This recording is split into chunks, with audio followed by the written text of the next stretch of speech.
क्या ऐसा है जो योगेंद्र यादव जी तो अपने स्तर पर बीजेपी में इतनी खामियां देख रहे हैं, उसे खतरनाक इस हद तक मान रहे हैं, लेकिन देश का आम आदमी नहीं मानता? हिंदू धर्म को इस्लाम और क्रिश्चियनिटी की तर्ज पे ढालने की कोशिश हो रही है। मतलब आप ये कह रहे हैं कि हिंदुओं को वैसा कट्टर बनाने की कोशिश की जा रही है? कोई पत्रकार सर उठा के बोल नहीं पाएगा कि मैं 2024 में जिंदा था और मैं क्या कर रहा था। किसी की हिम्मत हो अडानी का नाम लेके बोल सके, मैं तो भैया उस लोग व्यक्ति को खड़े होकर सलाम करता हूँ। तो क्या वो इतने असहाय हैं कि अगर उनकी राज्य सरकार अडानी से पैसा ले रही है, अपने मुख्यमंत्रियों को कह सकते हैं कि इस आदमी से डील नहीं करना? जिन लोगों ने इस देश के राष्ट्रीय आंदोलन में अपने उंगली का नाखून तक नहीं कटवाया, वो आज राष्ट्रवाद के ठेकेदार बने हुए हैं। या तो पॉलिटिकली इररिलेवेंट हो जाइए और अपनी सच्चाई पर बने रहिए, या फिर अगर आपको राजनीति में रहना है तो वो सब कीजिए जो जनता चाहती है। इसे आप किस तरह से देखते हैं ये सवाल, क्योंकि कुछ हद तक आपकी राजनीति के साथ भी जुड़ा है। इसका मतलब ये नहीं है कि उठा के त्रिशूल चल दो और तलवार उठा के, हाँ शाबाश, रामनवमी पे तलवार उठा के कहाँ चलती थी। इस देश में पिछले 10 साल में 16 लाख करोड़ रुपया लोन है माफ किया गया है। योगेंद्र जी, अगर अपनी एक्टिवा की एक EMI ना भरे तो उसके घर पे रिकवरी वाले आ जाते हैं। वो काम अगर कांग्रेस की सरकारें कर रही होती तो जनता वोट ना देती उन्हें। अब बीजेपी के साथ आपत्ति है कि वो जिस कॉन्स्टिट्यूएंसी को एड्रेस कर रही है वो ज्यादा बड़ी है, लेकिन अपराध अगर इसे माना जाए, वो अपराध तो हर स्तर पर लोग कर ही रहे हैं। ओवैसी साहब, दिन रात मैं कहता हूँ ये इस देश के लिए खतरा है। ये हम कैसे अपनी तरफ से तय कर सकते हैं कि आज जो उसका वोटर है वो उसकी सांप्रदायिक राजनीति पर मोहर लगा रहा है या उन चीजों पर मोहर लगा रहा है जिस पर बाकियों ने ध्यान नहीं दिया? बीजेपी वाले उछल उछल के टीवी पे बात कहते हैं चुनाव जीत गए। मैं उनसे पलट के कहना चाहता हूँ, इसका मतलब आपको तो जनसंघ बनानी ही नहीं चाहिए थी। आम आदमी पार्टी में जाके लगा, जो जिस आंदोलन का नाम लेके हम आए थे उसमें उनकी कतई आस्था नहीं। डिनर करना हो साथ में, तो किस हिस्टोरिकल फिगर को आप चाहेंगे कि दोबारा जिंदा कर दे, उनके साथ बैठ के घंटों बातें करें? गांधी जी का तो जरूर नहीं करता मैं, तो बहुत बोरिंग आदमी थे वो। तो उनके साथ डिनर में वो खाना ठीक से नहीं खिलाते।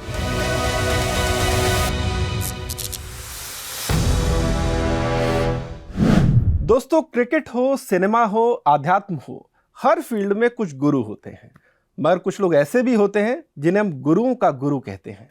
आप जिन शख्स से आज मिलने वाले हैं वो राजनीतिक विश्लेषण की दुनिया में गुरुओं के भी गुरु हैं। बड़े से बड़े संपादक भी जब उन्हें सुनते हैं तो एक छात्र की भांति सुनते हैं। मगर एक दशक पहले वो खुद राजनीति में आ गए हैं और खुलकर मोदी सरकार की कई मुद्दों पर आलोचना भी करते हैं, लेकिन जितना मीठा वो बोलते हैं उनकी आलोचना भी किसी तारीफ से कम नहीं। स्वागत कीजिए डॉक्टर योगेंद्र यादव जी का।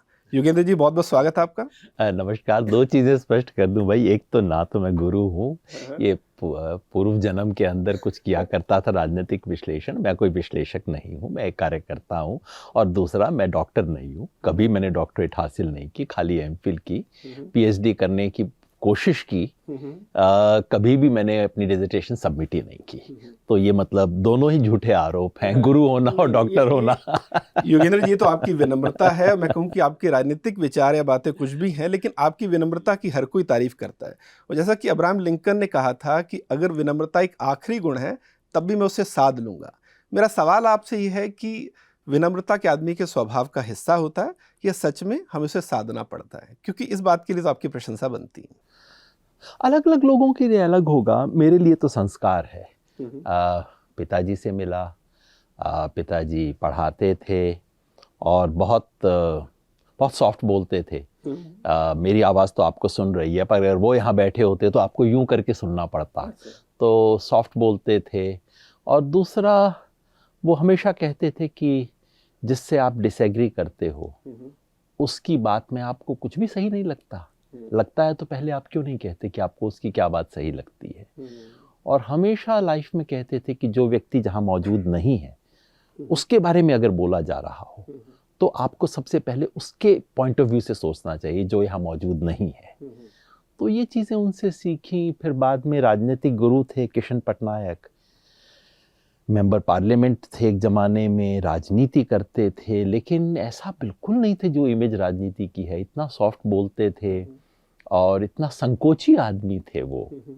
तो मेरा तो संस्कार है, मुझे इसमें करने की कोई खास ज़रूरत नहीं पड़ी। मैंने यहाँ पर एक बात पकड़ ली, आपने कहा कि पिताजी कहते थे, जिन्हें आप नापसंद भी करते थे, उनकी भी कुछ तारीफ की जा सकती है। तो मैं आपसे बाद में पूछूंगा कि मोदी जी की क्या तारीफ की जा सकती है, लेकिन अभी मैं आप ही पर रहता हूँ।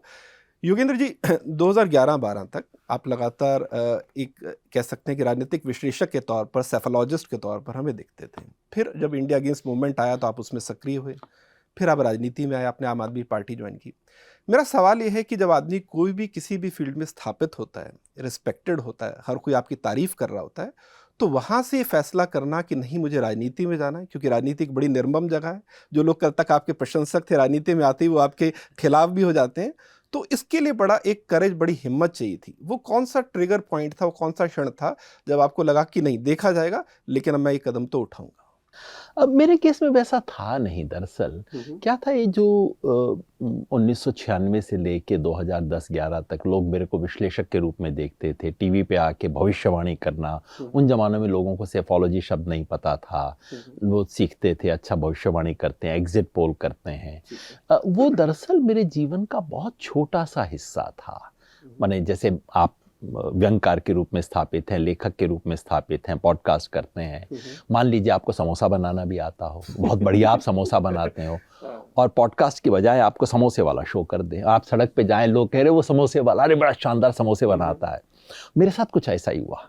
ये चुनावी भविष्यवाणी करना मेरे जीवन का कोई बहुत महत्वपूर्ण अंग था नहीं। ठीक है, था, मुझे इंटरेस्ट था, टेक्निकल उसकी एक एक्सपर्टीज थी, वो कर ली। लेकिन जब ये करते करते एक दो बार करने के बाद फिर वो होता है ना वही वाला रोल, अरे वो शोले वाला डायलॉग दोबारा बोल के सुनाओ, तो मुझे तो लगा ये तो गले में फांस हो गई मेरी। क्योंकि ये मैं जिंदगी में ना मैं टीवी का फेमस आदमी बनना चाहता था, ना मैंने कभी ऐसा सोचा था, और ना बन के मुझे कोई बहुत खुशी मिलती थी। फिर योगेंद्र जी सवाल ये भी है कि जब 2014 तक कांग्रेस की स्थिति थी, भारत जोड़ो यात्रा के दौरान आप राहुल जी के साथ भी थे, मैं सिर्फ ये पूछना चाह रहा हूँ कि अगर किसी पार्टी का अतीत ये है तो इन 7-8 सालों में कांग्रेस में क्या गुणात्मक सुधार हुआ जो आपने नोट किया कि नहीं लोग बदल गए हैं? उसके बाद आपने तय किया कि मुझे इनके साथ एक मंच पर आने में कोई दिक्कत नहीं है, क्योंकि वो सारे घपले ही तो उस वक्त वो वजह बने थे लोगों के गुस्से की, जिस वजह से लोगों ने कांग्रेस को सत्ता से बाहर किया था। उसके बाद आपने क्या एफर्ट देखा, क्या गुणात्मक सुधार देखा कि आपको लगा नहीं मुझे इनके साथ जाना चाहिए? आप मान रहे हैं कि उस वक्त मैं समझता था कांग्रेस में सब कुछ गलत है, और आज मानता हूं कि कांग्रेस में सब कुछ सही है? ऐसा है नहीं। जैसे मैंने बिल्कुल शुरुआत ही हमारी 51 पैसे के सिद्धांत से हुई थी ना, कि आप कुल मिला के देखते हैं, और जो सबसे बड़ा बदलाव हुआ है वो देश में बदलाव हुआ है। पार्टियों के चरित्र में भी कुछ बदलाव हुआ होगा। राहुल गांधी ने एक थोड़ा रिलेटिवली क्लियर पोजीशन लेना कुछ चीज़ों पे शुरू किया है। कोई अगर इस देश का नेता अडानी का नाम लेके बोल सकता है, मैं तो उसकी इज्जत करता हूं। लेकिन उसी अडानी से तो ये छत्तीसगढ़ में और राजस्थान में इनकी पार्टियों ने भी इन्वेस्टमेंट वहाँ अडानी ने किया है। पार्टियों ने किया है। मैं अडानी ने फिलहाल मैंने फिलहाल केवल राहुल गांधी की बात की, किस चीज़ों के कारण मैं इज्जत करता हूँ। इसलिए किसी की हिम्मत हो अडानी का नाम लेके बोल सके, मैं तो भैया उस लोग व्यक्ति को खड़े होकर सलाम करता हूँ। बीजेपी वाला भी बोलेगा मैं उसको भी सलाम कर दूंगा, क्या तुम्हारी इतनी हिम्मत तो हुई कि तुम बोल सके। लेकिन योगेंद्र जी माफ कीजिए, पिछले 5 साल में बदला है, मैं बता रहा हूं। लेकिन अगर वो अपनी पार्टी के इतने बड़े नेता हैं तो क्या वो इतने असहाय हैं कि अगर उनकी राज्य सरकार अडानी से पैसा ले रही है और वो शख्स को ठीक नहीं मानते हैं, तो क्या अपनी राज्य सरकारों को, अपने मुख्यमंत्रियों को कह सकते हैं कि इस आदमी से डील नहीं करना? आपको दोनों देखना होगा। ये तो खैर रूल कभी होना ही नहीं चाहिए कि फला बिजनेसमैन से डील नहीं करना है। टाटा, बिरला नहीं, लेकिन अगर आप किसी को करप्ट मानते हैं तो ये डील आपको स्टैंड तो लेना चाहिए, जिस आदमी का नाम लेके आप चुनाव लड़ रहे हैं। जो डील है, क्या वो डील करप्ट डील है ना, उसमें तो मैं इसके बारे में आप दोनों में जानकारी कर सकते हैं, और अगर है तो बिल्कुल खुल के करना चाहिए। जैसे छत्तीसगढ़ की सरकार के बारे में आलोचना हुई थी, और वाजिब आलोचना हुई थी, और उसके कारण वो चुनाव हारे फिर आखिर। चलिए मैं इसको इस तरह से पूछता हूं, फिर माफ कीजिए फिर रुक रहा हूं। योगेंद्र जी, आप किसी आदमी से डील करते हैं, कहीं प्रॉपर्टी लेते हैं, मकान ले रहे हैं, वो आदमी आपको कहीं से धोखा दे देता है, उसने आपको धोखा दिया, आपका अनुभव बहुत बुरा रहा, और आप उसको 10 लोगों को बताते हैं कि आदमी बहुत बुरा है, बहुत चोर है। बाद में कल आपको पता चलता है कि आप ही के बड़े भाई उस आदमी से एक मकान ले रहे हैं। क्या आप अपने बड़े भाई को फोन करके नहीं कहेंगे कि इससे मकान मत लीजिए? क्योंकि अगर आपका निजी अनुभव खराब रहा है, आप निश्चित तौर पर जानते हैं वो आदमी धोखेबाज है। मैं बिल्कुल कहूंगा डबल चेक करना भैया, गड़बड़ किया है पहले जरा ध्यान से देख लेना, है ना। उसके बाद ये कहना कि फिर डील ना करो, वो उसका अपना निर्णय है। मैं जरूर इतना कहूंगा कि देखो गड़बड़ मामला है, जरा ध्यान से देख लेना, बहुत धोखा हो सकता है इसके अंदर, और बिल्कुल ये कहना का दायित्व बनता है। और कांग्रेस में सिर्फ यही नहीं, 50 और चीजें भी आप गिन सकते हैं जिसके लिए कांग्रेस वो नहीं कर पाई है जो कि उसको करना चाहिए। नहीं तो कांग्रेस आज सत्ता में ना होती, जैसे अगर कांग्रेस कर लेती तो। जैसे हमने तो सारी चीजों की हमने बात की, लिबरलिज्म के बारे में हमने बात की, और इस देश के गरीब व्यक्ति के लिए जिस तरह से खड़े होना है, वो काम अगर कांग्रेस की सरकारें कर रही होती तो जनता वोट ना देती है एक उनको। और चीज जनता योगेंद्र जी देती- यहाँ पर है, जैसे आपने कहा कि आपने कुछ चीजें देखी राहुल गांधी के स्टैंड में, आपको लगा बदलाव आया है। 2020 में FCRA अमेंडमेंट आया था, है ना, आपको पता है, जिसमें दिल्ली हाई कोर्ट ने 2014 में इनको कन्विक्ट किया था, बीजेपी और कांग्रेस दोनों को, कि इन्होंने अवैध तरीके से विदेशी फंडिंग ली है, जिसमें दोनों के अध्यक्षों को जेल तक हो सकती थी। और जब वहां पर खतरा था कि दोनों पार्टियों के अध्यक्ष शायद जेल जा सकते हैं, तो इसी कांग्रेस ने FCRA अमेंडमेंट को संसद में पास करवाया बीजेपी के साथ जाकर। तो उसके बाद 2010 से पहले की जितनी भी इन्होंने विदेशी फंडिंग ली थी, ताकि उस पर कोई सवाल ना उठे। ये तो सीधे सीधे अपने हित के लिए ऐसा कानून पास करवाना है जिसमें आप खुद मुवल्ले शामिल थे उसमें, ठीक है। इस राजनीति को किस, और मैं कोई 20 साल पुरानी बात नहीं कर रही, तो मैं 4-5 साल पुरानी बात है। मतलब अगर आपका खुद का जहां हित है, जहां आपके ऊपर खुद के ऊपर संकट है, अगर आप वहां बीजेपी का साथ देने के लिए तैयार हैं, एक ऐसी चीज जो पूरी तरह से अनैतिक है, तो फिर आप में बदलाव कहां से आया? आप वो बात कह रहे हैं जो मैंने लिखी है। दरअसल मैंने इस पे लिखा था, इस सवाल पे, मैंने इस सवाल पे मैंने लेख लिखा था, यही बात पॉइंट आउट करते हुए कि दरअसल क्योंकि बीजेपी की भी एक छवि है ना, कांग्रेस पे तो सारे दाग लगा दिए, बीजेपी की छवि राष्ट्रवादी, ये वो करते नहीं है। हुआ यही था कि दिल्ली हाई कोर्ट ने जजमेंट दिया था, जिसमें तमाम पार्टियों को उन्होंने कहा था कि आपने, क्योंकि इन्होंने ये जो वेदांता से लिया था पैसा, जो मुझे ध्यान है, और वेदांता एक्चुअली एक ब्रिटिश कंपनी, इंडियन कंपनी नहीं थी, जहां तक मुझे ध्यान आ रहा है। और उसमें सारी पॉलिटिकल एस्टेब्लिशमेंट, सिर्फ कांग्रेस और बीजेपी नहीं, सारी पॉलिटिकल एस्टेब्लिशमेंट एक हो गई कि भैया ये घर का मामला है, तो मतलब कुछ गड़बड़ हो जाएगी। और मैंने लिख के उस पर आपत्ति की थी और कहा था कि ये खतरनाक चीज़ है, आप इस चीज़ को वो नहीं करेंगे। तो ये तो इस देश की पूरी राजनीति में जो हो गया है उसका एक संदेश है। और जाहिर है अगर आज कांग्रेस ये काम करती है, बिल्कुल खड़ा होकर विरोध करूंगा मैं। मेरे लिए देखिए, मेरे जैसे लोगों के बारे में आप लोग ये बात शायद एडिक्वेटली रजिस्टर नहीं करते हैं कि हमने सारा जीवन एस्टेब्लिशमेंट का विरोध किया, और चूंकि एस्टेब्लिशमेंट कांग्रेस थी तो एक नहीं, उसकी तो सैकड़ों चीजों का विरोध किया। योगेंद्र जी से सवाल मेरा इसलिए निकलता है, बार बार मैं इसलिए पूछ रहा हूँ अलग अलग बातें, क्योंकि अगर बीजेपी को किसी भी वजह से हराना है, और जिन लोगों के ऊपर भरोसे हम सोच रहे हैं कि ये बीजेपी को हराएंगे, हमको उनका चाल चरित्र भी तो देखना होगा। कांग्रेस आज 2020 में अमेंडमेंट इसलिए करवा रही है क्योंकि उसके हाथ में बस यही भर है, ठीक है। अगर उसके हाथ में इससे ज्यादा होगा तो उसके बाद वो अगले, जैसे आपने कहा कि आपने बड़ी उम्मीद से आम आदमी पार्टी ज्वाइन की, आपको भरोसा था कि वो एक तरह की राजनीति करेगी, लेकिन महज 1 साल के अंदर आपको पता चल गया ये उसी तरह की राजनीति कर रहे हैं जैसे बाकी लोग राजनीति कर रहे थे। उसके बाद बोला हमने, पहले पार्टी के अंदर बोला और बिना कॉम्प्रोमाइज के बोला, सच बात को रखा। इसी तरह से यहाँ भी रखते हैं। आप जो कह रहे हैं बीजेपी को किसी भी तरह से कर देना है, किसी भी तरह से नहीं। अगर करने वाले खुद देश का नुकसान करने की राजनीति करेंगे, मेरे जैसे लोग बोलेंगे, तब भी बोलेंगे, पिछली बार भी बोला, अब भी बोलेंगे। एक विशेष कारण से, जो आपने कहा ना, क्योंकि बात अधूरी रह गई थी, आपने पूछा क्या बदल गया कांग्रेस में। कांग्रेस में नहीं, देश में बदल गया। इस देश, जहां आप पहले कहते हो कि भाई ये सामने वाला आदमी बिल्डिंग के अंदर ये कर रहा है, ठीक नहीं है, ऐसा तो होना चाहिए, सड़क के ऊपर थोड़ा सा 2 इंच कब्जा कर लिया इसने, ठीक करना चाहिए, वो कर रहे हैं। और इतने में आप देखते हो कि मोहल्ले में आग लग गई, तब वो सड़क पे 3 इंच का कब्जा जो है वो सबसे मेरी पहली प्राथमिकता नहीं रहती। उस वक्त मैं कहता हूँ इस वक्त आग बुझानी है। तो इस वक्त इस देश में जो काम हो रहा है, दुर्भाग्यवश देश के लोग महसूस नहीं करते। जो ट्रंप इस वक्त अमेरिका में कर रहा है, अब हम बाहर से, दूर से देख के लगता है कि यार ये तो पगलेटों का राज हो गया, क्या हो गया वहाँ पे, तो क्या होगा इत्यादि, है ना। दूर से जो भारत के बारे में देख रहे हैं उन्हें ऐसा ही लगता होगा इस देश के बारे में जो हो रहा है। अंदर वालों को कभी पता नहीं, अमेरिका के अंदर के लोगों को लग रहा है अच्छा ट्रंप ने ठीक कर दिया, देखो ये बाहर वालों को ये कर दिया। घोर टोटल नाटक कर रहा है, झूठ बोल रहा है कि मैं अप्रवासियों को बाहर निकाल दूंगा, ये कर रहा है। कुछ नहीं हो रहा वास्तव में, प्योर नौटंकी कर रहा है वो। रोज ऐसा कुछ स्टेटमेंट दे देता है और वहाँ पब्लिक बड़ा खुश है। साहब देखो, अरे ट्रंप साहब ने सीधा कर दिया, जैसे हमारे यहाँ कहते हैं ना टाइट कर दिया, तो वो भी बड़े खुश हैं कि टाइट कर दिया। बाद में जो अमेरिका का होगा और पूरे दुनिया का जो होगा उसका खामियाजा तो वो भुगतेंगे ना। ठीक यही हमारे देश में हो रहा है कि आप इस वक्त बहुत खुश हो सकते हैं कि टाइट हो रहा है, किसी की ड्यूटी होनी चाहिए, भैया बहुत गलत काम कर रहे हो, नुकसान होगा। ये जो सोच है कि मैं इस कमरे में जहर फैला दूंगा और सारा कुछ तो उसके पे ही पड़ेगा, मैं तो ठीक। सवाल ये है कि आपने जब आम आदमी पार्टी ज्वाइन की और कुछ ही वक्त में किन्हीं हालातों में आपको छोड़ना पड़ा, तो आपने कई इंटरव्यूज में कहा कि मैंने नोट किया कि केजरीवाल जी के जो काम करने का तरीका था, जिस तरह पार्टी में पैसा आ रहा था, वो मुझे ठीक नहीं लगा, है ना, ये एक वजह बनी। फिर उससे पहले जब इंडिया अगेंस्ट मूवमेंट था, जो कांग्रेस पार्टी के उस वक्त के भ्रष्टाचारों के खिलाफ था, आप उसका भी हिस्सा थे। जाहिर तौर पर आप उसके भी काम करने के तरीके से सहमत नहीं थे, और आज आप बीजेपी के भी मुखर विरोधी हैं और उनकी कई चीज़ों पर आलोचना करते हैं। मतलब आम आदमी पार्टी, उस वक्त की कांग्रेस या आज की बीजेपी, आप किसी से भी अलग अलग लेवल पे असहमत रहे हैं। मेरा सवाल ये है कि क्या इन पार्टियों के भ्रष्टाचार के दौर पर देखा जाए, या आपको लगता है कि ये देश की राजनीति का चरित्र ही यही है? मैं सवाल इसलिए पूछ रहा हूँ कि अगर राजनीति का चरित्र ही यही है, तो फिर हम किसी एक पार्टी की आलोचना क्यों करें? क्यों ना हम ये समझें कि राजनीति का चरित्र ये है, और राजनीति का चरित्र क्या समाज के चरित्र से अलग हो सकता है? राम मनोहर लोहिया कहते थे 51 पैसे का सिद्धांत।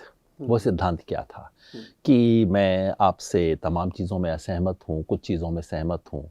जब हमारी सहमति 51 पैसे पे आ जाए 100 में से, उस वक्त हम मिलके काम कर सकते हैं, और जब वो 51 पैसे से कम रहती है तो एक वो असहमति और अलग रहने का रास्ता रहता है।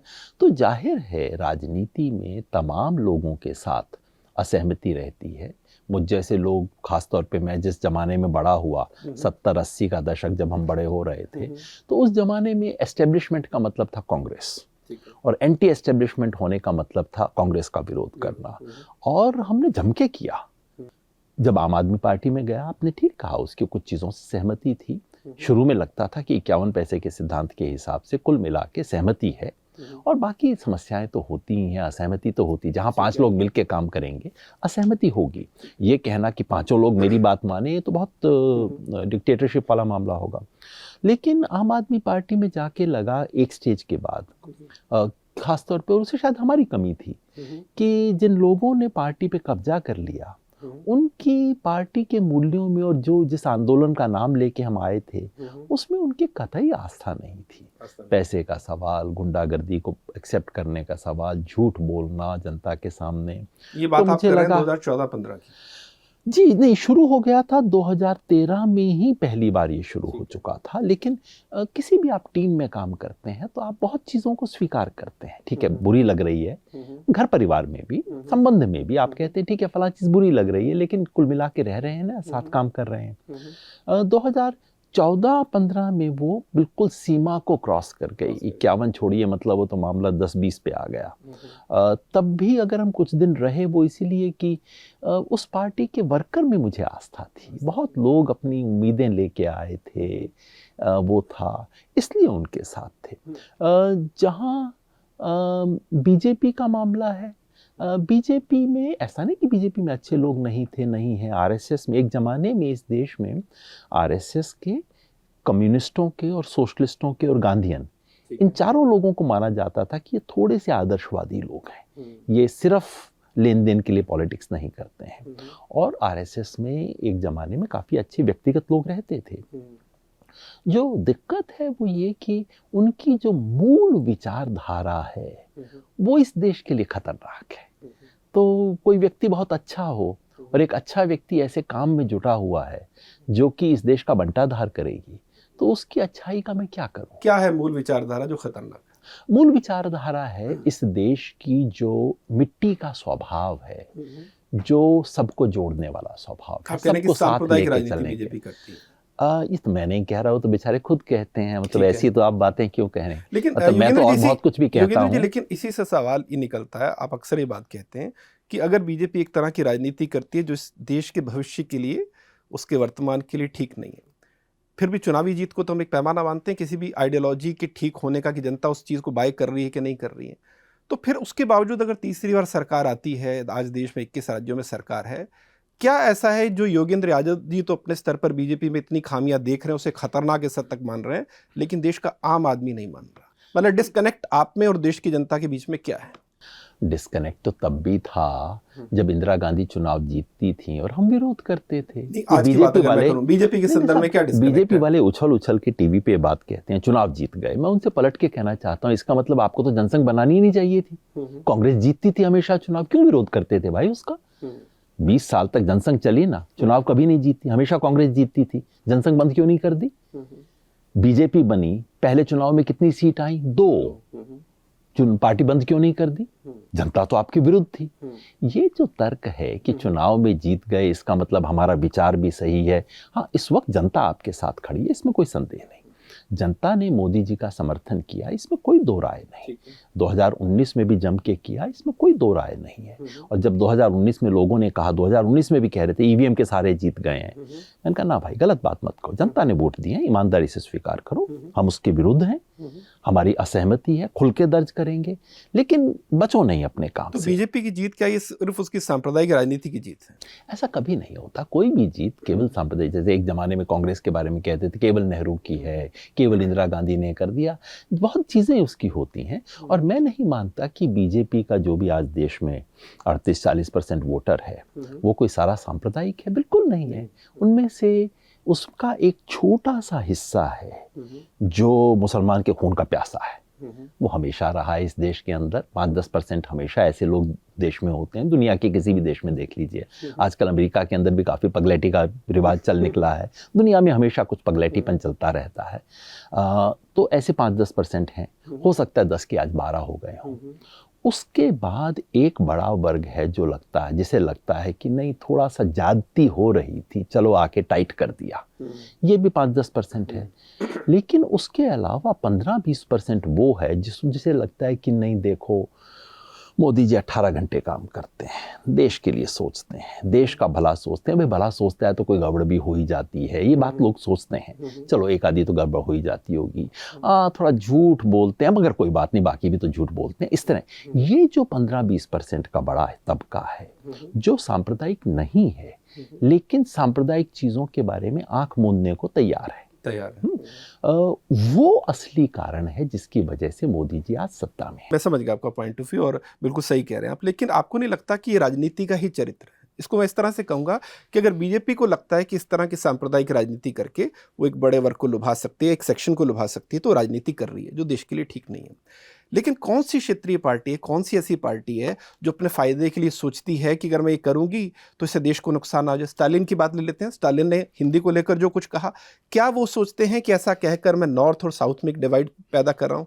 स्वामी प्रसाद मौर्य जब टिप्पणी करते हैं तो क्या वो सोचते हैं कि ऐसा कहकर वो कितने लोगों की भावनाएं आहत कर रहे हैं? अकबरुद्दीन ओवैसी जब अपनी कॉन्स्टिट्यूएंसी में लोगों को संबोधित करते हैं, क्या वो ये सोचते हैं? मेरा कहना है कि हर आदमी की अपनी कॉन्स्टिट्यूएंसी है, वो चुनावी फायदे को देख रहा है। अब बीजेपी के साथ आपत्ति है कि वो जिस कॉन्स्टिट्यूएंसी को एड्रेस कर रही है वो ज्यादा बड़ी है, लेकिन अपराध अगर इसे माना जाए वो अपराध तो हर स्तर पर लोग कर ही रहे हैं ना। जो करता है उसका विरोध होना चाहिए। स्टालिन ने हिंदी पे कहा, लोग मुझे समर्थक मानते हैं, मैं उनका समर्थन कई चीज़ों पे किया है, मैंने लिखकर विरोध किया स्टालिन का और सारे डीएमके वाले पिल पड़े मेरे ऊपर। मैंने कहा ठीक है आप कहिए। उन्हें हिंदी के वर्चस्व का विरोध करने का अधिकार है, हिंदी भाषा का विरोध करने का अधिकार नहीं है। मैंने आपने देखा होगा, मैंने लिख के कहा पिल पड़े मेरे पे सब लोग। मैंने कहा कोई बात नहीं, मैंने बात सही कही है, कोई फर्क नहीं। ओवैसी साहब दिन रात मैं कहता हूँ ये इस देश के लिए खतरा है। और मैं बार बार कहता, एक ज़माने में तोगड़िया जी हुआ करते थे, आजकल थोड़ा कम है, तो मैं कहता था तोगड़िया जी और ओवैसी दोनों की दुकान एक दूसरे से जुड़ी हुई है। एक की दुकान अप होगी तो दूसरे की भी अप होगी, एक की डाउन होगी तो दूसरे की भी डाउन जाएगी। दोनों एक दूसरे की दुकान चलाने का काम करते हैं। और मैं बार बार, और सिर्फ यहाँ आपके स्टूडियो में नहीं बोल रहा हूँ, हजारों मुसलमानों के सामने खड़े होकर मैं बोलता हूँ ये खतरनाक आदमी है, बचिए इससे, इन लोगों से इस देश का नुकसान होगा। तो मैं तमाम चीज़ें कहता हूँ और इसी तरह से बीजेपी के बारे में कहता हूँ जब ये करते हैं तो क्योंकि इससे देश का नुकसान होगा। सबसे बड़ी चीज़ ये है कि देश का नुकसान नहीं होना चाहिए। उस चीज़ों पे मैं बोलता हूँ जहाँ ज़रूरत है। हो क्या रहा है इस टाइम, देश में आग लगाने की कोशिश कर रहे हैं और आँख में आँख डाल के बोलते हैं क्या बुरा है, करेंगे, जो ट्रम्प कर रहा है इस वक्त। ऐसे में उसको आपको, पहली लड़ाई आपकी विधर्म से होगी और फिर अधर्म को तो दिन रात आपको निपटना ही पड़ेगा। बिल्कुल सर, आपका पॉइंट मैं समझा। सर बिजनेस में एक बात अक्सर कही जाती है, क्या माल बनाने के बाद ग्राहक नहीं ढूंढते हैं? आप पहले ग्राहक का पता लगाते हैं, उसके टेस्ट का पता लगाते हैं, फिर माल तैयार किया जाता है। आजकल जो डेटा कलेक्शन हो रही है इसीलिए हो रही है ताकि हमें लोगों का स्वभाव समझ आए, उनकी ज़रूरत समझ आए, उनका पैटर्न समझ आए और फिर उस हिसाब से माल तैयार किया जाता है। राजनीति की बात आपने की कि इस पार्टी को ऐसी राजनीति नहीं करनी चाहिए, स्वामी प्रसाद मौर्य को ये नहीं करना चाहिए, ओवैसी को ये नहीं करना चाहिए। आपको नहीं लगता चूंकि वो समाज को जानते हैं कि चीज़ समाज में बिक रही है या समाज को यही बात समझ आएगी, इसलिए उस तरह की राजनीति करने को मजबूर है? मैं यहाँ पर आप ही का एग्जांपल लेकर दूंगा कि अगर मुझे लगता है कि यहाँ पर देश के 10 बड़े नेताओं के साथ एक चुनावी चर्चा हो तो शायद आप तर्क में उनमें 9 को हरा दें, ठीक है, लेकिन इसका मतलब ये नहीं है कि योगेंद्र जी चुनाव लड़ने जाएंगे तो आपकी इस बौद्धिकता को, आपकी समझ को चुनावी मोहर भी उस पर लगेगी। हो सकता है क्योंकि लोगों को लगे कि आदमी बहुत शालीन है, ये आदमी बहुत कायदे की बात करता है, ये सीधी सीधी बात करता है और हमें ये नहीं चाहिए। तो अब दो तरीके हैं आपके पास, या तो पॉलिटिकली इररिलेवेंट हो जाइए और अपनी सच्चाई पर बने रहिए, या फिर अगर आपको राजनीति में रहना है तो वो सब कीजिए जो जनता चाहती है। इसे आप किस तरह से देखते हैं ये सवाल, क्योंकि कुछ हद तक आपकी राजनीति के साथ भी जुड़ा है। देखिए, मेरे बारे में तो आप बिल्कुल मैं तो सहजता से बता दूं आपको, मैंने चुनाव लड़ा था। लोग बड़ा प्यार से कहते हैं भाई देवता आदमी है, आदमी अच्छा है, अगली बार देखेंगे, है ना, वो ठीक है। वो और मैं इसका कोई गिलाफ शिकवा नहीं रखता। ये कहना कि भाई जनता ने मुझे नहीं चुना तो जनता की गलती है, तो बहुत भारी घमंड होगा। जनता ने कुछ सोच के नहीं वोट दिया होगा, तो जनता की बात को सर माथे पे रखना चाहिए, सीखना चाहिए। मगर जो आपने कहा कि दो ही विकल्प हैं, या तो आप बिल्कुल एक सच्चे बने रहिए और फेल हो जाइए, इररिलेवेंट हो जाइए, या आप हर किस्म की गुंडागर्दी पे उतर हर किस्म की गुंडागर्दी नहीं कीजिए, उस तरह उस लाइन पर अपनी राजनीति को तैयार कीजिए जो आपको लग रहा है कि लोगों में भी कर रही है, क्योंकि ज्यादातर पार्टियां तो वही कर रही है ना। 3 रास्ते होते हैं, है ना, आप तीसरा रास्ता भूल रहे हैं। हाँ जी, बताइए। आप लेखक हैं, है ना, आपसे कोई कहेगा कि भैया या तो आप अच्छा लिख लो, कोई पढ़ने वाला नहीं मिलेगा, या ऐसा करो पोर्नोग्राफी लिखना शुरू कर दो, कल से बड़े लोग मिलने को आ जाएंगे। आप कहोगे भैया पोर्नोग्राफी के अलावा भी रास्ते हैं। हाँ दर्शक, मैं देखने वाले का टेस्ट मुझे ध्यान में रखना पड़ेगा, लेकिन इसका मतलब ये नहीं कि कल से मैं अश्लीलता और कोक शास्त्र लिखना शुरू कर दूं, सिर्फ 4 प्रतियां ज़्यादा, जैसे आजकल ये टीवी वाले करते हैं, टीआरपी के लिए जो धंधे करते हैं। माफ कीजिए, बीच में रोक रहा हूँ। एक अमेरिकी सोशल साइंटिस्ट है, उन्होंने बीच का एक टर्म निकाला, उसका नाम है एकेडमिक पोर्नोग्राफी। जो टीवी पर आप जो आजकल चर्चाएं दिखती हैं वो एकेडमिक पोर्नोग्राफी में आती है। वो तो एकेडमिक भी नहीं है, वो तो बिल्कुल शुद्ध लंठई है, उसके लिए क्या कहा जाए। वो तो बात कीजिए अपनी। एक लेखक के रूप में आप कहेंगे भैया मैं जरूर पाठक की टेस्ट का मैं ध्यान रखूंगा, लेकिन जिसका मतलब ये नहीं कि मैं अपना लेखक का धर्म छोड़ के और ये दूसरे धंधे शुरू कर दूं। ये बात बिल्कुल राजनीति पे लागू होती है। बिल्कुल आपको जनता क्या सोचती है उसको ध्यान रखना चाहिए, और रखना इसलिए भी चाहिए कि राजनीति तो अंततः वही है। आप एक महान लेखक बन सकते हैं चाहे आपके जीवन में 10 लोग भी आपको ना पढ़े, लेकिन आप महान राजनेता नहीं बन सकते। राजनेता को तो जनता से जुड़ना, जनता को समझना, जनता को बदलना, ये राजनीति का काम है। केवल जनता की पूंछ पकड़ के चलना नहीं है, दोनों काम। तो इसलिए राजनीति का दोहरा जिम्मेवारी होती है। जनता के मिजाज को समझना बिल्कुल अनिवार्य है। मैंने तो कहा ना, जनता के संस्कार और इस सब को क्योंकि सेकुलर राजनीति भूल गई, इसलिए आज इस अवस्था में है, तो समझना। लेकिन इसका मतलब ये नहीं है कि उठा के त्रिशूल चल दो और तलवार उठा के, हाँ शाबाश रामनवमी पे तलवार उठा के कहाँ चलती थी ये धंधे करवाना। ये तो इस देश की जड़ तोड़ने का काम है। अभी आप धर्म क्या की बहुत ज्यादा हिंदू मुसलमान धर्म की बात हो गई, मैं आपको बिल्कुल एक दूसरी चीज कहता हूँ। पंजाब और हरियाणा में पानी को लेके विवाद है, ठीक है। कर्नाटका और तमिलनाडु में पानी को लेके विवाद है, 20-30 साल से चल रहा है। अब इस देश की तमाम बड़ी पार्टियों को आप देखिए, और इसमें किसी पार्टी को मैं छोड़ नहीं रहा हूँ। इनकी हरियाणा इकाई एक स्टेटमेंट देती है, आधा किलोमीटर दूर बैठी हुई इनकी पंजाब इकाई एग्जैक्टली उल्टा स्टेटमेंट देती है। कोई नेता खड़ा होके नहीं कहता यार ये क्या कर रहे हो तुम, हम एक पार्टी के लोग हैं, एक देश में रहते हैं, हम एक दूसरे के साथ मिलकर काम नहीं कर सकते। प्रधानमंत्री राष्ट्रवाद की पता नहीं कितनी बात मैंने सुन ली, कान में छेद हो जाए सुन सुन के। क्या प्रधानमंत्री ने एक दिन ये कोशिश की, जब दोनों चीफ मिनिस्टर इनके थे, एक दिन कोशिश की दोनों को बैठा के कि छोड़ो बेकार का झगड़ा क्या है, पानी का सुलझा लो ना। कर्नाटका तमिलनाडु में बजाय इसका फायदा उठाने की बजाय आप लोगों को जोड़ते हैं। नेता का ये काम भी होता है। आपको हरियाणा के लोगों को ये कह के परसों SYL बनवा देंगे, पंजाब में ये कि एक बूंद पानी नहीं छोड़ेंगे, वोट दोनों तरफ मिल जाएंगे, लेकिन आप दीर्घकाल में देश का नुकसान कर रहे हो। एक बड़े नेता की जिम्मेवारी बनती है कहना कि ना यार झूठे वायदे हरियाणा में मत करो, पंजाब वालों को यार कुछ तो छोड़ो, तुमने इतने साल से कर रखा है, बैठाओ दोनों को साथ में। ये सच्ची राजनीति है। राजनीति केवल जिस तरह से पत्रकारिता केवल ये नहीं है कि आप कपड़े उतार के TRP ले लें। बिल्कुल, उसकी TRP हो सकता है टॉप हो जाए 2 दिन के लिए, उसको कोई याद नहीं रखेगा। जो बड़े बड़े टीवी के लोग आजकल आते हैं, मतलब जब बूढ़े होंगे ना, खुद आंख चुरा के सड़क से निकलेंगे, कोई इनको याद नहीं रखेगा। तो दोनों राजनीति का दोनों काम होता है। और तो इसलिए कहना कि मजबूरी है बेचारों को ये करना पड़ रहा है, कतई कोई मजबूरी नहीं है। दुकान वो लोग भी चलाते हैं जो ईमानदारी से कोशिश करते, पैसा कमाते हैं, वो भी मुनाफा कमाते हैं, लेकिन ईमानदारी से कमाते हैं और पैसा वो भी चलाते हैं जो कि दुकान वो भी चलाते हैं जो कि ग्राहकों को जहर देते हैं। तो ये कहना कि बेचारे ने दुकान चलानी है कुछ करो, ये तर्क सही नहीं है। इसी से एक सवाल निकलता है, जैसे शुरू में हमने कहा कि अगर राजनीति का चरित्र हम खराब मानते हैं तो हम सिर्फ राजनीति को समाज से आइसोलेट करके तो नहीं देख सकते हैं कि समाज तो बहुत अच्छा है लेकिन राजनीति भ्रष्ट है। कहीं ना कहीं वो उसकी मिरर इमेज भी है समाज की। अब इससे सवाल ये निकलता है कि अगर समाज में कुछ गड़बड़ है, लोगों की कुछ गलत आकांक्षाएं हैं, जैसे कहना नहीं चाहिए कि आजकल मुफ्तखोरी की भी एक राजनीति हर पार्टी करती है, उसके साथ चुनौती ये है कि अगर आप कोई भी पार्टी किसी राज्य में जनता को कुछ मुफ्त में देती है तो फिर कुछ वक्त बाद लोग उसे अपना अधिकार समझते हैं और फिर किसी दूसरी पार्टी की हिम्मत नहीं है कि अगली बार आके उस चीज़ को खारिज कर दे या उससे हट जाए, वरना वो चुनाव हार जाएगी। बीजेपी भी एक वक्त ताने मारती थी कि मुफ्तखोरी है, लेकिन बाद में उसे खुद उस तरह की राजनीति कई राज्यों में करनी पड़ी। मेरा सवाल ये है कि क्या समाज का जो बौद्धिक वर्ग है जिसमें खुद राजनेता भी शामिल हैं, वो जनता को बजाय इस तरह की उनकी आकांक्षाओं के आगे सरेंडर करने की इस तरह का एक संवाद नहीं होना चाहिए? इसे मैं माँ बाप के संदर्भ में बताता हूँ कि अगर पेरेंट्स एज ए पेरेंट्स आप अपने बच्चे को टाइम ना दे पाएँ और इसके गिल्ट में आप उसको एक पिज़्ज़ा ले दें या कोल्ड ड्रिंक ले दें या कहीं की टीवी देख, तो उससे होगा क्या कि बच्चा खुश तो हो जाएगा लेकिन बच्चे को नहीं पता कि ये उसके स्वास्थ्य के लिए हानिकारक है।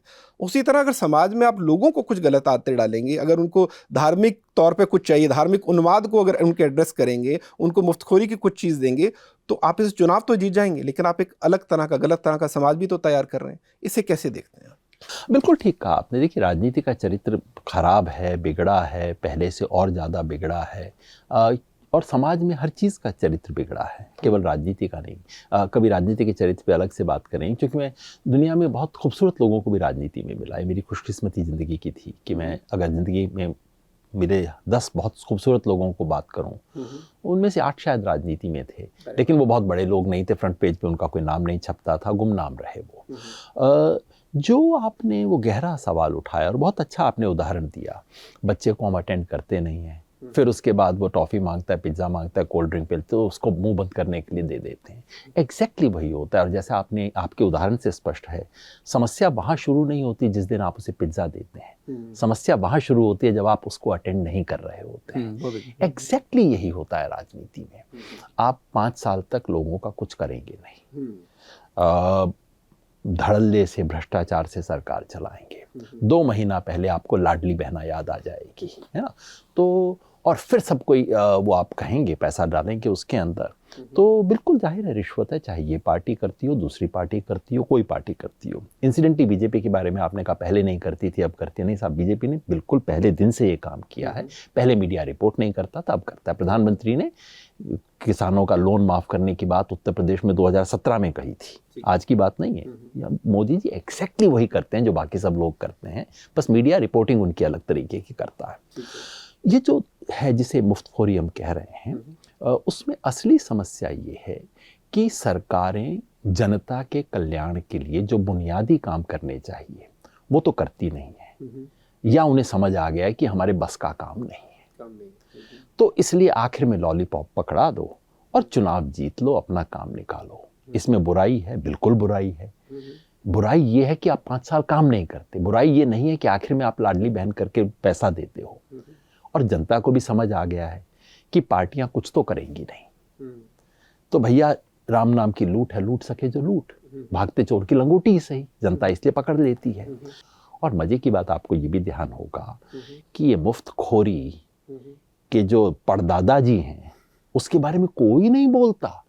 रेवड़ी रेवड़ी, अरे मैंने कहा भैया कौन है वो? मैंने कहा भैया रेवड़ी बहुत बुरी चीज है, जरा कभी कभार लड्डू की बात भी कर लिया करो। ये जो लड्डू मिल रहे हैं, इस देश में पिछले 10 साल में 16 लाख करोड़ रुपया का जो सरकारी पैसा लोन है माफ किया गया है, राइट ऑफ किया गया है। किसको? आपके और मेरे लिए नहीं, रेवड़ी वालों के लिए नहीं, लाडकी बहना के लिए नहीं, इस देश के बड़े बड़े बिजनेसमैन के लिए। ये छोटे वाले अंबानी जो हैं, दुकान बंद हो गई थी, होनी चाहिए थी क्योंकि इतना लोन लेके बैठे थे, फिर दुकान शुरू हो गई है उनकी। उनका तो पता नहीं कितने करोड़ों का डूबा था देश का, और ये पैसा किसका डूब रहा है? जनता का पैसा डूब रहा है। अगर आप उससे 100 गुना छोटा पैसा डुबाएंगे ना, आप जेल के अंदर हो जाएंगे। लेकिन वो चूंकि अंबानी हैं, बड़े साहब के छोटे भाई हैं, इसलिए अब उनकी दुकान दोबारा फिर सरकारी पैसे पे चलेगी। तो मैं कहता हूँ रेवड़ी की बात करने वालों को लड्डू क्यों नहीं दिखाई देता भाई? इससे बड़ा पाखंड क्या हो सकता है इस देश में? हर साल इस देश के बजट में कम से कम 2 लाख करोड़ रुपया, जिसको कहते हैं टैक्स फॉरगॉन, सरकार लिख के बताती है कि फला फला टैक्स हमें कंपनियों से और कॉरपोरेट के लिए इनसे ड्यू था, लेकिन देश के अर्थव्यवस्था के हित में हम इसको नहीं लेंगे। भाई गरीबों के लिए भी कर दो थोड़ा सा, गरीब के लिए करेंगे, सारे अखबार टीवी चैनल सारे हाय हाय त्राही मर गए लुट गए, देश का क्या होगा। योगेंद्र जी, अगर अपनी एक्टिवा की एक ईएमआई ना भरे तो उसके घर पे रिकवरी वाले आ जाते हैं, और वो ईएमआई है 2,1200 रुपए। किसान बेचारा 40,000 रुपया पैसा ना दे अपना लोन, तो उत्तर प्रदेश में तहसील की दीवार पे उसका नाम लिख दिया, ये देनदार लोग हैं। और ये 40,000 करोड़ वालों का कुछ नहीं होता। 9,000 करोड़ लेके भाग गए मल्ल्या जी, और ये नीरव मोदी और ये और वो, ये कहाँ गए? तो इसलिए जब बार बार रेवड़ी की बात होती है तो मुझे लगता है यार इतना तो पाखंड मत करो, थोड़ा तो मतलब बाकी चीज़ों की बात कर लो। लेकिन हाँ, अगर आप लड्डू पे भी ऐतराज़ करेंगे तो फिर मैं रेवड़ी पे भी ऐतराज़ करूंगा। मैं कहूँगा हाँ, दरअसल ठीक तरीके नहीं है। तरीका ये है, आप बजाय कि किसी की जेब में पैसा डालने के, आप वो सिचुएशन पैदा करें जिससे देश में एम्प्लॉयमेंट बढ़े। सरकार का काम लोगों की जेब में सीधा पैसा डालना नहीं है। सरकार का काम है शिक्षा देना, स्वास्थ्य देना, इंफ्रास्ट्रक्चर खड़ा करना, एम्प्लॉयमेंट अपॉर्चुनिटीज ओपन करना। ये सरकार के असली काम है। और उस पे करने की बजाय आप जेब में पैसा डाल रहे हो तो शॉर्टकट का इस्तेमाल कर रहे हो। तो आपको लगता है सरकार में फ्रीडम ऑफ स्पीच अगर मैं जहर फैलाऊंगा तो अंततः मेरा बेटा मेरा पोता कोई तो चाटेगा इस जहर को। ये हो नहीं सकता कि मैं इतना जहर फैला दूं और सिर्फ किसी एक आदमी पे उसका असर हो। ये मूर्खता है, और मेरे जैसे लोगों की ड्यूटी है खड़े होके कहना कि ये गलत कर रहे हो। तो योगेंद्र जी, इस पर मुझे लग रहा है चर्चा को आखिरी उसमें हम लेके आ रहे हैं। मैं आपकी सारी बातें आपने सुनी, और आपकी कई चीज़ों से हम एक क्लैरिटी भी हमें है कि आप देश के लिए क्या सोचते हैं और किस तरह की राजनीति आप चाहते हैं कि हो। कम से कम जो लोग बीजेपी की आइडियोलॉजी से इत्तेफाक नहीं रखते, और आप इसके लिए इंडिया गठबंधन को साथ लाने में या ऐसी लाइक माइंडेड पार्टियां जो बीजेपी को हटाना चाहती हैं उसके लिए आपने भी अपनी तरफ से वैचारिक तौर पर इवन की मीटिंग्स भी आपने की। अब आपको क्या लगता है कि 2024 के जब जून में नतीजे आए थे और बीजेपी को बहुमत नहीं मिला था, तो एक उम्मीद जगी थी कि यहाँ से, क्योंकि उसके बाद 3 राज्यों में चुनाव थे, दिल्ली में भी थे, हरियाणा में भी थे और फिर महाराष्ट्र में भी थे, और महाराष्ट्र को लेकर आप बहुत ज़्यादा आशावादी भी थे, ऑप्टिमिस्ट भी थे। महाराष्ट्र को लेकर नहीं था, पर वो अलग बात है। हाँ, थे शायद आपने हरियाणा को लेकर था, महाराष्ट्र को लेकर आप थे। आपने बीबीसी को जो इंटरव्यू दिया था उसमें आपने कहा था कि महाराष्ट्र में अगर यही गठबंधन, आपकी उसमें कैविएट ये था कि गठबंधन इंटैक्ट रहना चाहिए, अगर गठबंधन बना रहता है तो नतीजे आने चाहिए।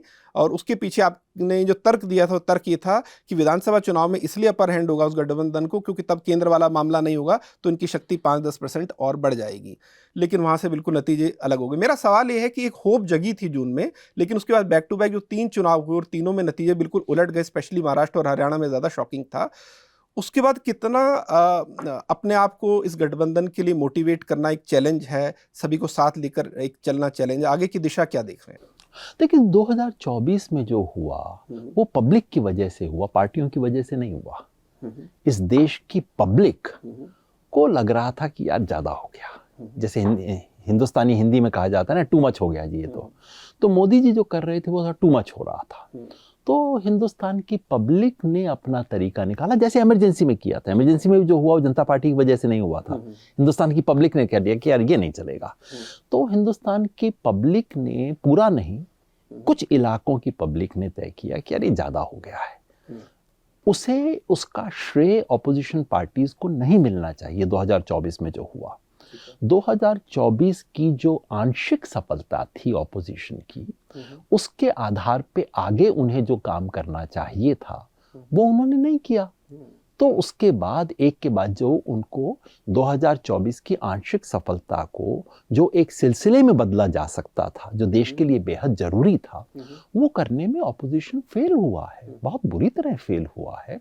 और उससे जो उम्मीद बंधी थी वो उम्मीद कमजोर हुई है। उससे एक नैरेटिव बीजेपी के हाथ में दोबारा आ गया है। और बीजेपी की इसमें तो माहिर है, एक बार नैरेटिव हाथ में आ जाए और सारे तो दलाल इनके घूमते रहते हैं मीडिया में, तो इनके सहारे और डंका पिटवाएगी, सब कुछ करेगी। बचने के मूड में नहीं है। देखिए मैं तो तथ्य बता रहा हूँ, जैसे मैंने कहा इमरजेंसी में जो हुआ वो शर्मनाक था इस देश के लिए, उसी तरह से आज जो हो रहा है, कोई पत्रकार सर उठा के बोल नहीं पाएगा कि मैं 2024 में जिंदा था और मैं क्या कर रहा था। सच्चाई है। जैसे कोई जज नहीं बोल पाएगा कि इमरजेंसी में क्या हुआ था उस वक्त। इस देश के सुप्रीम कोर्ट ने घुटने टेक दिए थे इमरजेंसी में, और शर्म आनी चाहिए जुडिशरी को उस पे। इसी तरह से पत्रकारों को शर्म आनी चाहिए आज जो इस देश में हो रहा है। इसलिए मैंने आपसे जो नोक-झोंक हुई इसीलिए, क्योंकि इतने एलिमेंट्री फैक्ट से हम कैसे इनकार कर सकते हैं। इस वक्त दिन है, रात नहीं है, इस पर हम बहस कैसे कर सकते हैं। पत्रकारों को शर्म आएगी, इसलिए मैं बात कह रहा हूँ। खैर वो तो अलग है। ऑपोजिशन ने जो काम करना चाहिए था 2024 के बाद वो नहीं किया। विधानसभा चुनाव में स्थिति कमजोर हुई, जो जीत सकते थे। मेरी महाराष्ट्र में दरअसल अपेक्षा, मैंने केवल कहा था संभावना है और उनके पास बहुत अच्छा प्लेटफॉर्म है। वास्तव में जो होने वाला था उससे मुझे हैरानी मुझे हरियाणा में हुई थी, महाराष्ट्र में मुझे हैरानी का। हरियाणा में आपको लग रहा है कांग्रेस की जो इन फाइट थी वो ज्यादा भारी पड़ी? तमाम चीजें, मतलब जो आप देखिए, बीजेपी से मेरी तो बहुत गहरी असहमति है, लेकिन बीजेपी चुनाव को चुनाव की तरह लड़ती है, तैयारी करके लड़ती है, रणनीति ऊपर से नीचे तक काम करते हैं। 2 नंबर का काम भी करते हैं, लेकिन 1 नंबर का भी करते हैं पूरा। ऑपोजिशन 1 नंबर का काम भी नहीं करता, 2 नंबर के बारे में शिकायत करता है। कैसे काम चलेगा इससे? तो इसमें कोई संदेह नहीं है कि जो एक झटका, जो एक बहुत बड़ी उम्मीद की खिड़की बनी थी, वो खिड़की अब फिर रोशनदान बन गई है। रोशनदान है अभी भी, लेकिन रोशनदान है। स्थिति ज्यादा कठिन है, और कठिन काम ही तो करने लायक होता है। योगेंद्र जी, अगेन मैं रैपिड फायर में जा रहा था, लेकिन आपसे जुड़ा एक सवाल मुझे लग रहा है पूछूं, उसके बाद मुझे लग रहा है वो सही सवाल होगा आखिर में। मैं आपकी खुद की जो आगे का राजनीतिक, आपका जो भी आप अपना फ्यूचर देखते हैं या जिस तरह से आप आगे बढ़ना चाहते हैं, उस बारे में पूछना चाहता हूँ। आपने 2014 में इलेक्शन लड़ा था गुड़गांव से, फिर आपने पार्टी बनाई स्वराज पार्टी 2016 में, और आप लोग एमसीडी में भी, अगर मैं गलत नहीं हूँ तो 109 सीटों पर आप लड़े थे, और फिर आप हरियाणा में भी आपने 3 सीटों पर चुनाव लड़ा था, और उसके बाद फिर आप बिहार इलेक्शन में प्लूरल पार्टी को आपने सपोर्ट किया था, लेकिन आप लड़े नहीं थे, ऐसा कुछ था? नहीं था, ठीक है। लेकिन अब आप आखिरी बार आपकी पार्टी ने कब चुनाव लड़ा था? गंभीर चुनाव दिल्ली एमसीडी चुनाव था, ठीक है। माफी चाहूंगा, मेरा आधा ये, इसके बाद मेरा सवाल ये था योगेंद्र जी कि ऐसा लग रहा है कि आप अभी चुनाव नहीं लड़ रहे हैं, और फिर ये दिखता है कि किसान आंदोलन होता है, आप उसको अपना एक नैतिक समर्थन देते हैं, सीए मूवमेंट होता है उसको देते हैं, इंडिया गठबंधन में भी आप एक तरह से कह सकते हैं कि गाइडिंग फोर्स उनके लिए थे, कह लूँ, अगर हो सकता है आपको बड़ा शब्द लगे। मेरा सवाल ये कि ये रोल अच्छा है, लेकिन इसमें दिक्कत कभी आपको नहीं लगता ये होती है कि अगर हम किसी और के भरोसे कोई लड़ाई लड़ रहे हैं, भरोसा भी शायद उचित शब्द ना हो, फिर उसकी नैतिकता को भी हमें डिफेंड करना पड़ता है।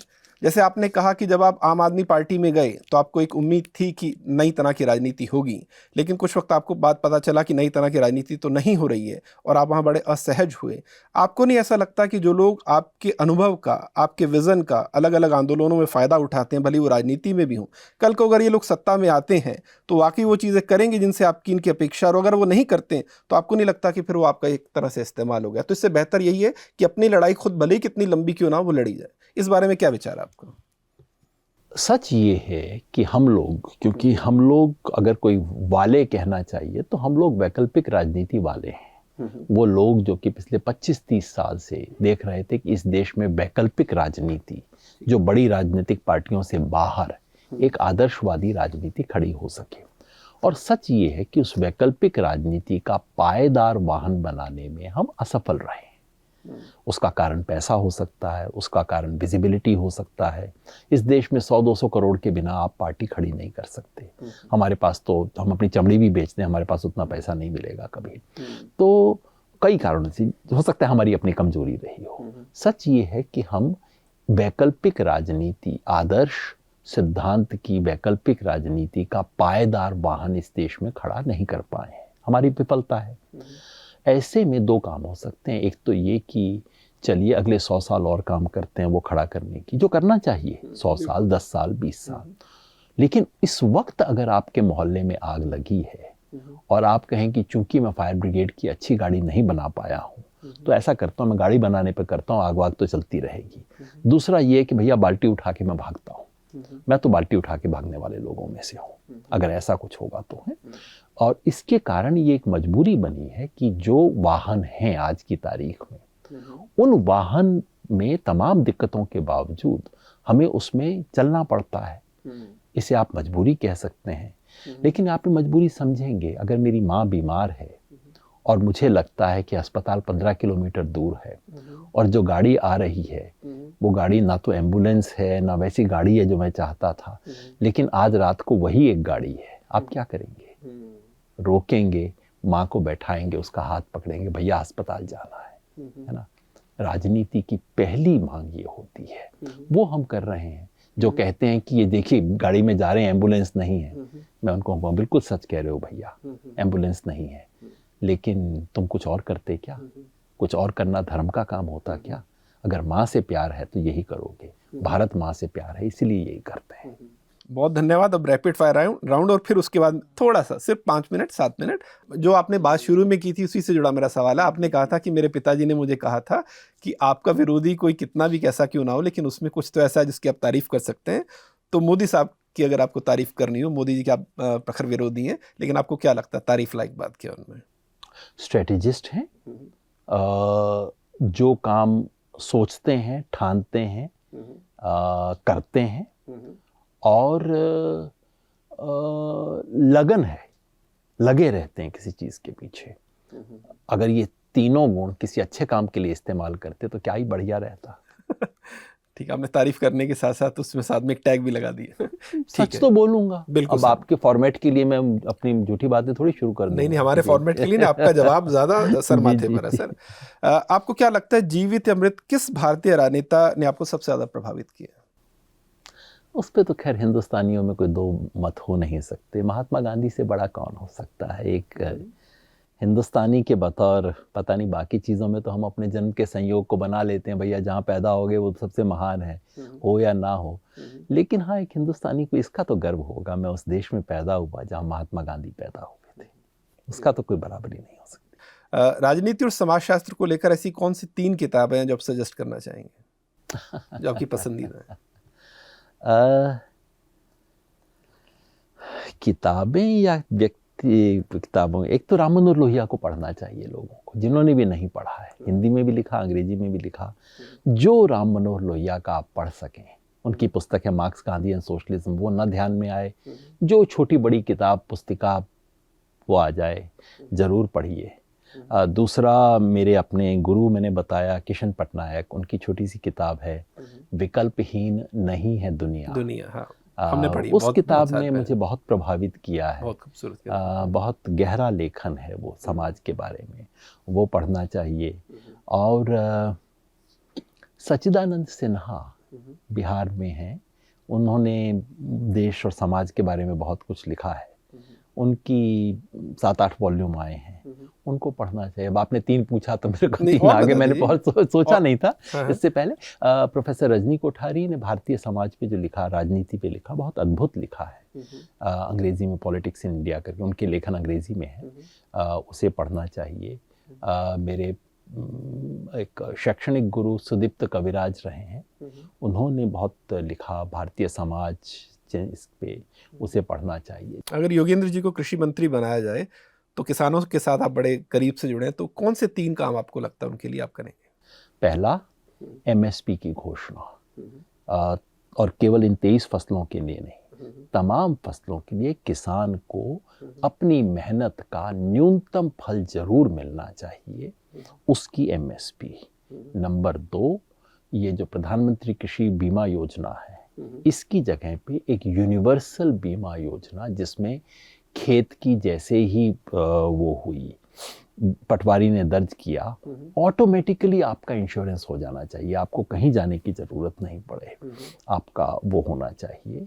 और तीसरा नहीं, तीसरा चौथा कई चीज़ें हैं जो सोच सकते हैं, वो ये कि देश में जो फसलें हैं, फसल चक्र और फसलें जो हमने बनाई हैं, उनमें कैसे हम, जो हमारी अपनी प्राकृतिक खेती रही है, बिना इसके बिना फर्टिलाइजर्स के, बिना इस सब के प्राकृतिक खेती को कैसे बढ़ाया जाए इस देश में, जिससे किसान को भी फायदा हो और लोग भी जहर ना खाएं।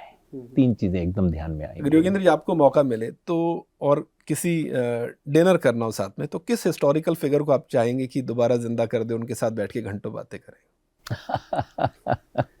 मतलब जिनको आप पढ़ते हो, जिनको सुनते हो, आप रोमांचित हो जाते हो और आप सोचते हो कि अगर मैं इनका मित्र होता और हम किसी शाम साथ में खाने पे बैठते तो मैं इनसे बातें करता। कौन सा ऐसा शख्स है जिसको लेकर 30 गांधी जी का तो जरूर नहीं करता मैं, वो बहुत बोरिंग आदमी थे वो। तो उनके साथ डिनर में वो खाना ठीक से नहीं खिलाते, वो कहते कि ये कच्ची चीज खाओ, फलां खाओ, कुछ तो दिलचस्प होना चाहिए ना। तो फिर कौन? तो बहुत नाम आते हैं, बताइए। मैं लोहिया को जरूर मिलना चाहता, अद्भुत इंसान था वो, राम मनोहर लोहिया। उनको क्या फैसिनेट करती थी आपको उनसे जुड़ी सबसे अच्छी बात जो उनके लेखन में थी, उनके विचारों में थी?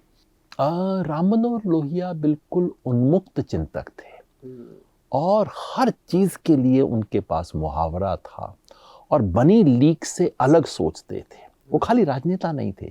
आप कभी वक्त मिले, रामकृष्ण और शिव पे उन्होंने जो लिखा है वो पढ़िए, रामायण मेला पे जो उन्होंने लिखा है वो पढ़िए, भारत की शिल्प कला पे जो लिखा है वो पढ़िए। और अगर आपने 4 दिन पहले का अखबार की खबर पढ़ी हो तो लोहिया का लेख पढ़िए, चमड़ी का रंग और खूबसूरती की राजनीति। उस पे उन्होंने लिखा है कि चमड़ी के रंग का क्या होता है और खूबसूरती दुनिया में कौन तय करता है। तो उस आदमी में एक दृष्टि थी, हर चीज पे दृष्टि। तो योगेंद्र जी, आपको लगता है इतना पढ़ने वाले आज नेता हमारे बीच हैं या नहीं? अगर वो सच में इतना पढ़ने वाले हों तो जनमानस को ज्यादा बेहतर तरीके से, समाज को ज्यादा बेहतर तरीके से समझ पाए। इतना पढ़ने वाले हों तो इलेक्शन हार जाएंगे। आप अपनी बात कर रहे हैं। नहीं, वो तो चलता है। चलिए, एक आखिरी सवाल, जो भी नए शोधार्थी हैं, आपने तो बहुत इसमें काम किया, उनको क्या मैसेज देना चाहेंगे? किसी भी अगर प्रॉब्लम को अप्रोच करते हैं तो उनकी क्या अप्रोच होनी चाहिए तैयारी को लेकर, उसके अनुसंधान को लेकर? पहली बात, आपके सवाल किताब से पैदा नहीं होने चाहिए। बहुत बढ़िया। सवाल समाज से आना चाहिए। बाहर जाओ, सब शोधार्थियों को मैं कहता हूँ, कोई सवाल मन में है। एक हमारे टीचर थे, उन्होंने किसी कोई आया उनके पास रिसर्च स्कॉलर, सर मैंने रिसर्च करनी है। वो कहते तुम्हें नींद आती है? हाँ साहब आती है। मैंने कहा फिर जाओ, फिर तुम्हें कोई दिक्कत नहीं है, शोध मत करो। बेचैनी होनी चाहिए। जब बेचैनी जिस दिन हो, जब नींद ना आए किसी सवाल को लेके, तब आना, तब मैं रिसर्च तब बताऊंगा। पहली बात, सवाल, किताबों से सवाल पैदा मत कीजिए। किताबों से पैदा हुई शोध बिल्कुल बेकार है इस देश के लिए, और खासतौर पे हम तो इतनी गुलाम है पश्चिम का, अंग्रेजी में लिख के जो वहाँ से आ जाता है उस पर हम झूठी रिसर्च करना शुरू कर देते हैं। प्रश्न समाज से आए, उत्तर देखने के लिए पूरी दुनिया में जाइए, जहाँ से भी, आज से 5000 साल पहले, और चीन में मिलता है आपको, इजिप्ट में मिलता है या अमेरिका में मिलता है, उत्तर कहीं से भी लीजिए, प्रश्न आपका अपना होना चाहिए। और अगर आप समाज पे शोध कर रहे हैं तो जिस व्यक्ति के बारे में शोध कर रहे हैं उससे उसकी भाषा में बोलिए, बैठिए और इस देश में यायावरी कीजिए, घूमिए। सड़क पे नहीं घूमेंगे आपको ये देश समझ नहीं आएगा। सिर्फ यूनिवर्सिटी में बैठ के अंग्रेजी की किताबें पढ़ के आप इस देश को नहीं समझ सकते। आपने अंग्रेजी की किताब का जिक्र किया, तो आप ही ने जो बात की, सर पीटर थिल एक बहुत बड़े राइटर हुए, उनकी किताब है 0 to 1, तो उसमें उन्होंने कहा कि जब भी कोई मेरे पास आता था शख्स इंटरव्यू के लिए, तो जो आपने कहा वही कहते हैं कि मैं उससे पूछता था कि ज़िंदगी को लेकर तुम्हारा ऐसा कौन सा बिलीफ है, विश्वास है, जिससे ज़्यादातर लोग तुमसे सहमत नहीं होंगे लेकिन फिर भी तुम उसे ठीक मानते हो, मतलब पता चले कि तुम ओरिजिनल क्या सोचते हो। इसी सवाल के अंत में मैं आपसे पूछना चाहूँगा कि ज़िंदगी को लेकर आपका कौन सा ऐसा बिलीफ है जिससे ज़्यादातर लोग आपसे सहमत नहीं होंगे लेकिन आप उसे ठीक मानते हैं? मैंने अभी बताया ना, दिल्ली शहर का कोई व्यक्ति उस बातों से सहमत नहीं है जो मैं अंग्रेजी के बारे में बोलता हूँ। मैं बार बार कहता हूँ, ये अंग्रेजी भाषा की गुलामी हमें डुबा देगी। इंग्लिश मीडियम स्कूल बनाना, बच्चों को ज्योग्राफी, हिस्ट्री और साइंस अंग्रेजी में पढ़ाना, ये मूर्खता का काम है। दुनिया का कोई समझदार मुल्क ऐसी मूर्खता नहीं करता है। अंग्रेजी भाषा पढ़ाइए, लेकिन इंग्लिश मीडियम में बच्चे को पढ़ाना, जहाँ ना माँ बच्चे की अंग्रेजी बोलती है, ना बच्चा अंग्रेजी बोलता है और ना ही टीचर को अंग्रेजी आती है, ऐसे में अंग्रेजी मीडियम चलाना मूर्खता का काम है। पूरा देश योगेंद्र जी, ये उन्मुखता बात कर रहा है, हमें क्यों कोई नहीं- मेरे से सहमत नहीं है, योगेंद्र जी, ये लेकिन बात मैं तो हमें क्यों कहता हूं, समझ नहीं आती, क्योंकि इस पर तो बहुत अनुसंधान बाहर हुए हैं कि बच्चा अपनी मातृभाषा में जो सीखता है वो दूसरी भाषा में उससे 80% ज़्यादा सीखता है। ये बात जब पूरी दुनिया को पता है तो, और इसी वजह से हमारी क्रिएटिविटी भी बच्चों की मारी जा रही है। इसी को मानसिक गुलामी कहते हैं। ये गुलामी के लक्षण है। मैंने कहा देश आज़ाद हो गया है, हम मानसिक रूप से आज़ाद नहीं हुए हैं। दरअसल राजनीतिक आज़ादी के बाद हमारी मानसिक गुलामी पहले से ज़्यादा बढ़ गई है। जब इस देश का प्रधानमंत्री कहता है हमें डेवलप्ड नेशन बनना है, मुझे गुलामी के लक्षण नज़र आते हैं। इतने बड़े देश का नेता होने के बाद वही बातें कहते हो कि दूसरे की कार्बन कॉपी मुझे बनना है ना। तो ये मानसिक गुलामी है जिसमें मुझे दिक्कत है। और इसलिए अंग्रेजी की बात भाषा की बात नहीं है। अंग्रेजी का सवाल इस देश की सत्ता का सवाल है। इस देश में कौन राज करेगा, कि बड़े बाप का बेटा बड़ा बनेगा, छोटे का बेटा अपनी औकात में रहेगा, ये सुनिश्चित करने का षड्यंत्र है इस देश में अंग्रेजी भाषा के वर्चस्व। भाषा से कोई बुराई नहीं है, मैं तो दिन रात लिखता भी हूँ, पढ़ता भी हूँ, लेकिन उसका जो वर्चस्व है वो इस देश को, इस देश में ऊंच नीच बनाए रखने का षड्यंत्र है, इस देश की जाति व्यवस्था को बनाए रखने का षड्यंत्र है, इस देश की क्रिएटिविटी को खत्म करने की कोशिश है। इसलिए मैं उसके खिलाफ हूँ। कोई मेरे से सहमत नहीं होता, फिर भी मैं कहता हूँ क्योंकि सच है, मुझे तो बोलना है। क्योंकि जब भी आप भाषा को योग्यता बना देंगे तो आप अपने आप ही एक बहुत बड़ा वंचित वर्ग तैयार कर देंगे अपने समाज में, जो बहुत नीचे का है, और आप उसको बड़े काम सिर्फ इसलिए नहीं करने दे रहे क्योंकि तुम डिस्क्वालीफाइड हो गए, तुम्हें तो अंग्रेजी नहीं आ रही। कोई इतनी बड़ी हम वो कर रहे हैं, ये इतना बड़ा अपराध है जो हम कर रहे हैं। और मुझे लगता है कि कोई भले ही ना एग्री करे मेरे से, क्या फर्क पड़ता है, बोल तो मैं सच रहा हूँ, एक दिन तो आएंगे। बिल्कुल सही कह रहे हैं आप। जिस तरह से मैं कहता हूँ भारत के स्वधर्म की ये लोग हत्या कर रहे हैं, आज नहीं तो 50 साल बाद लोग कहेंगे हाँ वो आदमी बात तो सही कहता था। ये बात से कोई सहमत नहीं होता कि बीजेपी वाले बेचारे इंफीरियरिटी कॉम्प्लेक्स के मारे हुए हिंदू हैं। 5-10 साल में लोगों को पता लग जाएगी। मैं तो बोलूंगा, सच बोलना मेरा धर्म है। बिल्कुल, और आप यूं ही सच बोलते रहिए योगेंद्र जी। बहुत अच्छा लगा, बहुत मजा आया आपसे बातचीत करके, आपके बारे में बातचीत की, देश की राजनीति के बारे में बातचीत की, देश की राजनीति में जो विसंगतियां हैं, चुनौतियां, और आप जैसा आदमी जो लगातार इस कोशिश में है कि एक रास्ता निकले। हालांकि उस रास्ते में भी अपने संघर्ष है, लेकिन फिर भी आप लगे हैं, और सबसे अच्छी बात यह है कि आप उससे हटते नहीं है, डिगते नहीं है, अपनी कन्विक्शन पर कायम है। बहुत कम लोग ऐसे देखने को मिलते हैं। बहुत बहुत धन्यवाद सर आपका, आपने वक्त निकाला, हमसे बातचीत की। उम्मीद करते हैं हमारे दर्शकों को भी बातचीत अच्छी लगी होगी। धन्यवाद।